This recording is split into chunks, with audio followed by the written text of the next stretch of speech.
এখন কিন্তু আমরা বারুইপুরের দিকে রওনা হচ্ছি। এখন বাজে দুপুর 3-3:30। আজকে তাড়াতাড়ি ডিউটি থেকে চলে এসেছে, শনিবার। এখনও মেয়ে ঘুমোচ্ছে। আমি রেডি হয়ে গেছি, ওকে রেডি করাইনি, বড় ওদিকে বাইক বার করছে। তো এবারে আমরা রেডি হয়ে বেরোবো, তারপরে তোমাদের সাথে বাকিটাও শেয়ার করছি। মেয়েকে এখনও তুলিনি, তুলে দিয়ে এবারে মেয়েকে তুলে রেডি করাই। তুমি বাইকটা সাইডে দাঁড় করো, আমি আসছি। দেখি এবার ওকে ঘুম থেকে তুলি। মামা মেয়ে কিন্তু বেশিক্ষণ হয়নি ঘুমিয়েছে, প্রায় 1 ঘন্টা কি 1.5 ঘন্টা মতো ঘুমিয়েছে। তো আজকেও কান্নাকাটি একটু করছে না ঘুম থেকে উঠতে গিয়ে। অন্য সময় ও খুবই কান্নাকাটি করতো, যদি ঘুম থেকে ডাকা হয় তো খুবই কাঁদে।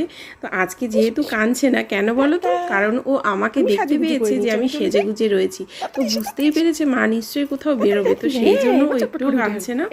ঘুম থেকে উঠতে ইচ্ছে করছে না, কিন্তু তাও জোর করে উঠলো। উঠে বেশ সাজুগুজু করেই নিল। আমরা দুপুরবেলা, বাবা সারাদিন পর বাড়ি এসেছে ডিউটি থেকে, তো আজকে তাড়াতাড়ি চলে এসেছে যেহেতু আজকে শনিবার। তো আমরা ওই জন্য বেরোবো বাড়ি থেকে। তো ক্রিম মাখতে এমনি সময়ও ক্রিম মাখতে চায় না, আর ঘুম থেকে উঠেছে বলে আরও বিরক্ত হচ্ছে। যেহেতু রেডি হয়ে গেছে, তাড়াতাড়ি করে বেরিয়ে পড়েছে, একা একাই ও যাবে বলে খুব এক্সাইটেড। আর বাবাকে দেখতে পেয়েছে বাইক বার করতে, তো আর ওকে কে রাখবে, জুতোটাও পরবে না, ও একাই হেঁটে চলে যাবে। আর ওর গলায় দেখতে পাচ্ছ তো মালা আর হাতে চুড়ি, ওগুলো কিন্তু আমি পরাইনি, ও নিজে নিজেই সাজুগুজু করেছে। আমি জাস্ট জামাটা পরিয়ে চুলটা আঁচড়ে ক্লিপটা লাগিয়ে দিয়েছিলাম, আর বাকিও সাজুগুজু নিজেই করেছে বার করে। বক্সটা আমাকে আঙ্গুল দিয়ে দেখালো, বার করলো, আর নিজেই পরে নিল, সেজে গুজে নিল। দেখছে মা এত সাজুগুজু করেছে, আমিও একটু সেজে নিই। আর এমনিতেই সে সাজতে ভালোবাসে। আর যেহেতু বারুইপুর যাচ্ছি, তো আমরা বাইকে, তো এই জন্য হেলমেটটা নিয়ে যেতে হবে। আমার হেলমেট পরতে একটুও ভালো লাগে না, তো জোর করে আমায় পরতে হয়, তো সেই জন্য পরেই নিলাম হেলমেটটা। তো হেলমেটটা দেখতে পাচ্ছ, এটা আমাকে অ্যানিভার্সারিতে গিফট করেছিল তোমাদের দাদা, তো আমি নিজে চয়েস করে নিয়েছি। তো যাই হোক, এবার আমরা বেরিয়েই পড়লাম। মেয়ে কিন্তু খুব খুশি, দেখতেই পাচ্ছ সব দাঁত বেরিয়েছে হাসিতে, বাবাকে জড়িয়ে বসে পড়লো। তো আমরা মার্কেটে পৌঁছেই গেলাম, তো একটা গিফট কেনার ছিল, তো গিফটটা কিনলাম। আর মেইনলি আমাদের এটার জন্যই বেশি আশা, আর টুকটাক মেয়েরও গরমে কিছু কেনাকাটা করার ছিল, তো ওই জন্য ভাবলাম যে এটাও কিনে কিছু কিনেও নিই।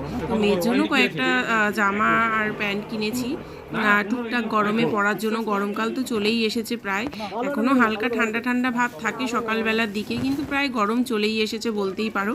তো যাই হোক, তা আমরা টুকটাক কেনাকাটা করে তারপরে একটু আইসক্রিমও খেয়েছি। আর মেয়ের জ্বালায় আইসক্রিম কি খাবো, ও আইসক্রিম থেকে ও নিজে খাবে বলে আমার থেকে চেয়ে নিচ্ছে, ও নিজে একা খাবে। তো আইসক্রিম খেয়ে আমরা শ্রীলেদার্সে পৌঁছে গেলাম। ওখানে বাবার জুতো কেনার ছিল, আমার জুতোটাও ছিঁড়ে গেছে, ভাবলাম কিনবো, তো আর কিনিনি, ওর বাবাই কিনেছে। তো কিনতেও দিচ্ছিল না, বিরক্ত করছিল প্রচণ্ড। ওখানে জুতোগুলো সাজানো ছিল, সব এদিক ওদিক করে লন্ডভন্ড করছে, যতবার আমি গুছিয়ে রাখছি ততবারই নষ্ট করে দিচ্ছে গোছানোগুলো। তো একটা মজার ব্যাপার হচ্ছে, আমরা যেহেতু গেছিলাম বারুইপুরে, ওখানে একটা জায়গায় ধোসা পাওয়া যায় খুবই ভালো, আর লস্যিও পাওয়া যায়। যেহেতু আগের দিন আমার শরীরটা খারাপ ছিল, তো ওরা সবাই লস্যি খেয়েছিল আর আমি খেতে পারিনি, তো সেই জন্য আমার খুব ইচ্ছে ছিল খাওয়ার। তো সেই দিনকে এমনই কপাল, লস্যির দোকানও ছিল না আর ধোসার দোকানও বসেনি, তো আমরা না খাওয়া দাওয়া করেই বাড়ি ফিরে এসেছি। ওই দিনকে খাওয়ার আর কিছুই জোটেনি কপালে, বাড়ি এসে শুকনো মুড়ি খেয়েছি। তো যাই হোক, আমার ভিডিওটা ভালো লাগলে অবশ্যই লাইক কমেন্ট শেয়ার করে দেবে। টাটা।